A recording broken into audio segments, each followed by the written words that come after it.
Hi friends, నేను మీ Vanitha. Welcome to PNV Telugu channel.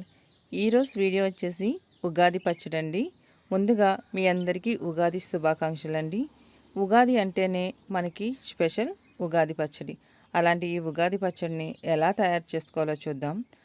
ముందుగా ఈ ఉగాది పచ్చడికి కావాల్సిన పదార్థాలన్నీ ముందుగా రెడీ చేసి పెట్టుకున్నానండి. ఇప్పుడు ఈ ఉగాది పచ్చడి ఎలా తయారు చేసుకోవాలో చూద్దామండి. ఈ ఉగాది పచ్చడి ఒక్కో ప్రాంతాల్లో ఒక్కోలా చేస్తూ ఉంటారండి. ఈ ఉగాది పచ్చడి కొంతమంది షర్బత్లా తయారు చేస్తుంటారు, కొంతమంది చిక్కగా తయారు చేస్తూ ఉంటారండి. నేనైతే చిక్కగా తయారు చేస్తానండి, ఎందుకంటే మా పిల్లలు కూడా ఎంతో ఇష్టంగా తింటారు ఈ వేప పువ్వు పచ్చడి అనేది. ఈ ఉగాది పచ్చడి అనేది మనకి ప్రసాదమే కాదండి, ఆరోగ్యానికి కూడా ఎంతో మంచిది. మనం ఈ షడ్రుచులతో చేసే ఈ ఉగాది పచ్చడి పిల్లలు తినడం వల్ల కూడా వాళ్ళ హెల్త్కి కూడా ఎంతో మంచిదండి. చూసారు కదండి, ముందుగా మనం కొత్త చింతపండు నానబెట్టి ఇలాగా రసం తీసుకోవాలి. నెక్స్ట్ వచ్చేసి ఇప్పుడు బెల్లం వేసుకుందాం అండి. పులుపు వేసుకున్నాం కదా, అలాగే ఇప్పుడు తీపి బెల్లాన్ని వేసుకుందాం. బెల్లం ఇలాగా తురుముకొని వేసుకుందాం అండి. మన స్వీట్నెస్ బట్టి చూసి వేసుకోవచ్చు. అలాగే ఇప్పుడు ఉప్పు వేసుకుందాం. అలాగే కారం, చిటికెడు ఉప్పు, అలాగే ఒక చిటికెడు కారం వేసుకోవాలి. నెక్స్ట్ వచ్చేసి ఇప్పుడు ఇందులోకి అరటిపండుని గుజ్జులా చేసి వేస్తున్నానండి.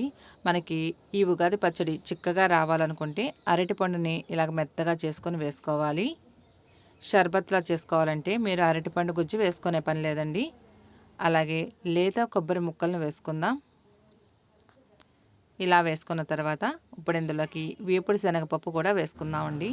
నెక్స్ట్ వచ్చేసి వగరి కోసం లేత మామిడికాయ ముక్కల్ని ఇలాగా చిన్న ముక్కలుగా కట్ చేసేసి వేసుకోవాలి.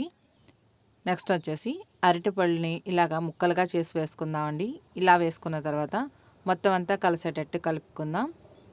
ఇలాగా ఇవన్నీ వేయడం వల్ల పిల్లలు కూడా చాలా ఇంట్రెస్ట్గా తింటారండి, చేదనేది కూడా అర్థం కాదు. ఇప్పుడు ఇందులోకి వేప పువ్వు వేసుకుందామండి. ఇలా వేసుకొని మొత్తం అంతా కలిసేటట్టు కలుపుకుందాం. అంతేనండి, మనకి ఈ ఉగాది పచ్చడి అనేది రెడీ అయిపోయింది. అలాగే మీరు ఎవరైనా మన ఛానల్ కానీ ఫస్ట్ టైం చూసినట్లయితే పిఎన్వి తెలుగు ఛానల్ని సబ్స్క్రైబ్ చేసుకోండి.